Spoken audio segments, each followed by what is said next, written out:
Thanks for staying with us on TVWan News. Just 18 weeks out from PNG's national elections, and Prime Minister Peter O'Neill is confident nothing will change, with a lot more work for his government to do. PM O'Neill was in high spirits as he led the PNG delegation on the first ever direct flight from Port Moresby to Townsville, Australia via Air Niugini. Air Niugini made its inaugural flight direct from Port Moresby into Townsville, and this direct service will provide the opportunity for convenient travel among business and educational opportunities, says the Prime Minister. Papua New Guineans living in Townsville flocked the airport to give the inaugural flight and its passengers a true PNG welcome. Several years ago, about 2 years ago, I visited Townsville. I made a commitment to try and encourage Air Niugini to fly here. I'm sorry that it has taken 2 years, but we are here today.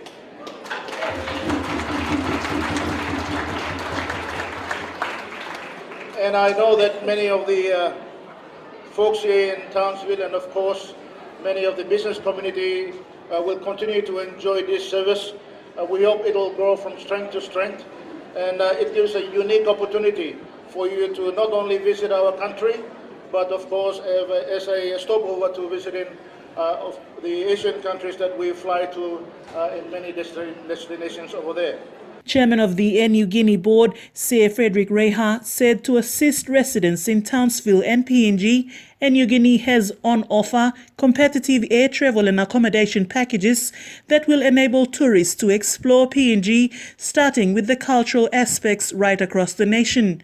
Townsville's Mayor Jenny Hill embraced the PNG delegation upon arrival, outlining the benefit for the business community and other key sectors in the high school and higher educational fields, which this new service will cater for.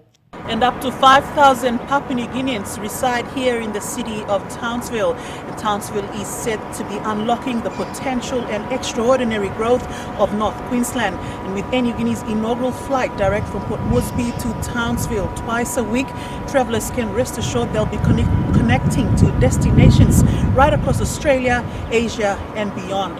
I'm Sophia Rousseau reporting from Townsville for TVWan News.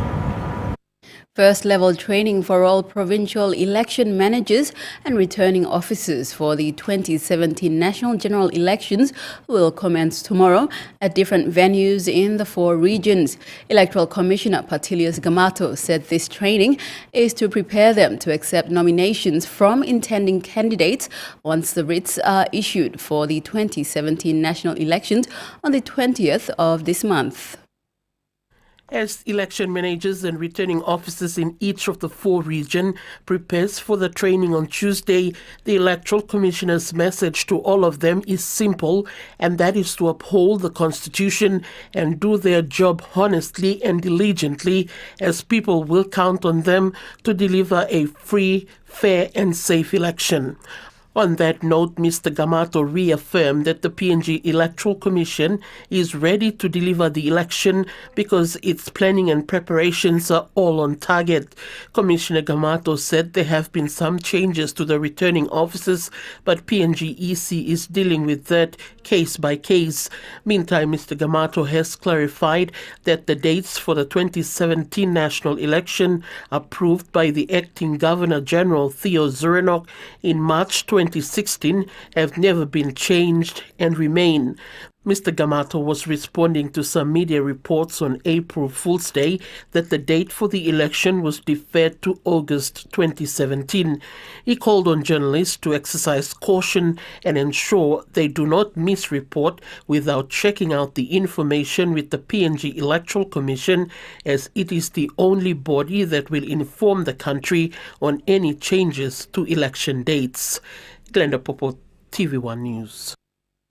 The People's Republic of China has donated a total of 133 Chinese-made 4-ton vehicles to the PNG Electoral Commission. Electoral Commissioner Patilis Gamato said 7 technicians from China arrived to inspect the cars last Friday to ensure that the vehicles are working before they are officially handed over to the PNG Electoral Commission. Gamato said that all the 22 provincial electoral offices will be given 2 vehicles each. He said that urban areas like Port Moresby, Ley, Kokopo, Mount Hagen, Goroka, Madang, Wewak and Million Bay will be given extra vehicles so that they do not hire Land Cruisers or 5-door Land Cruisers to save on vehicle hire costs. Failure into the relocation of officers at the condemned Gordon's Police Barracks could prove fatal for many of the families, especially children. This was aired by an officer whose 5-year-old son almost became a victim to a fire hazard caused by faulty wirings in the barracks. On Friday afternoon, police personnel Andy Kivey and his wife, Joyce Kivey, who is also a police officer, were out when the room they resided in almost caught fire, with their 5-year-old son still sleeping in the vicinity.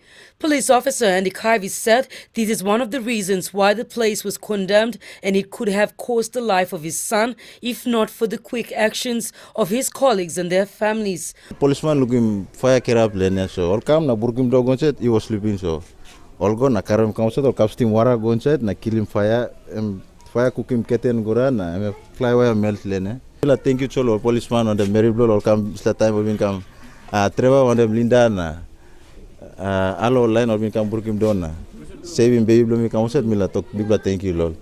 Wife Joyce Kivey stressed that it was only fortunate that their colleagues had been around to put out the fire in the nick of time. I'm all bringing me not thinking 1%. Me thinking baby let me be same one been me sleep in the room na me walk about goes me thinking picking it as on na kam one something fire me no be me fine picking the first thing. Now all kiss him gonna put him in na room so me go kiss him. She said if the fire had continued, it would have consumed the whole barracks, considering the state it is in. Other officers also noted that their children had become victims of different illnesses. One officer said he almost lost his young son, who had had diarrhea for a week. Imelda Wavik, TVWan News. The government believes development of the Papua LNG project will unlock many benefits for Gulf Province and the rest of Papua New Guinea. Petroleum and Energy Minister Nixon Duban said the government will continue to support the Total SA-led project despite its many challenges, as it has the potential to benefit the lives of many people and also transform PNG's LNG market. Minister Duban said the successful realization of this project will be a significant milestone for PNG, as the country will export LNG from 2 separate LNG projects. He further went on to say producing and exporting from 2 successful LNG projects will also elevate the profile of PNG as a safe investment destination. The Oil and Gas Act is very specific. When a determination is made, it is very clear those landowners have been recognized by law. It is the process to pay that must make sense, and the department has taken responsibility of that. We have started already in the plant side. We have leaders from the upstream who are also sitting inside observing the election of those directors of those four major villages of the plant site.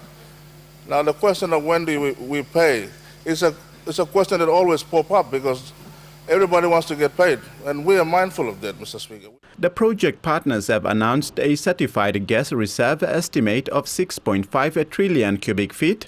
However, work is continuing in the elk antelope fields, and they anticipate positive results of an upside which may be higher than anticipated.